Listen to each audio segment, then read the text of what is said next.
Gusto niyong kumain ng pansit, guys? Ito, magluto tayo. Napakasarap ng luto, guys. Talaga namang nalalasan ko ang sarap ng ricado ng mga pansit. At ito na, una, naggisa ako. Pinainit muna natin yung kawali at yung mantika. At susunod, ay ilunod naman natin yung sibuyas, bawang. Pagkatapos, halo-halo konti. Gisa-gisa konti. At isunod naman natin yung mga sahog. Katulad ng sinahog ko nito, guys, yung manok tsaka yung longganisa. Para mabango kasi ang longganisa mabango yan. May dating siya, may aroma siya na kakaiba na mabango. At nilunod ko rin naman yung chicken. At ito, halo-halo. Sunod ko namang nilagay yung carrots.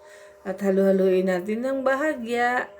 At isusunod naman natin, ilunod dito, habang nagalo-halo, ay ilunod natin yung chicken broth, yung pinagkuluan ko ng manok kanina. Hindi ko tinapon yan. Kasi di talaga dapat itatapon yan dahil yan ang isalagay natin sa ating sabaw ng pansit. At isunod naman natin yung toyo o soy sauce. Ito, guys.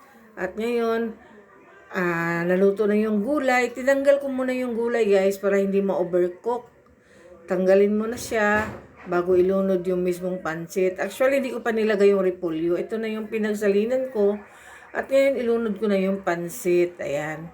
Isunod ko na yung pansit. Wala na yung gulay dyan, ha. Pati yung pansit kanton. Mix pala itong luluto ko, guys. Bihon, tsaka kanton, hinahalo ko. At yan, durug-durugin ko. Hindi pa naman maano sa init yan. Hinahalo-halo ko. Tapos, after ko naman hinahalo ito, ibalik ko na ulit yung mga gulay na tinanggal ko kanina para hindi ma-overcook. At ngayon, ang pinakahuli niyan ay lagyan ko siya ng repolyo. Yan, pinakahuli talaga kasi madaling maluto yung repolyo. Ngayon, nang linunod ko na yung repolyo, ayun, halo-halo ng bahagya, halo-halo, kasi wag naman sobrang halo dahil baka malambog naman yung gulay. Kailangan medyo crispy-crispy ng konti. At ngayon, isunod naman natin yung magic sarap na pangpalasa na napakasarap. Ayan na, guys, si magic sarap, pang padagdag seasoning yan. Ayun lang po, guys. Thank you for watching. Hasta la vista, baby. God bless you all.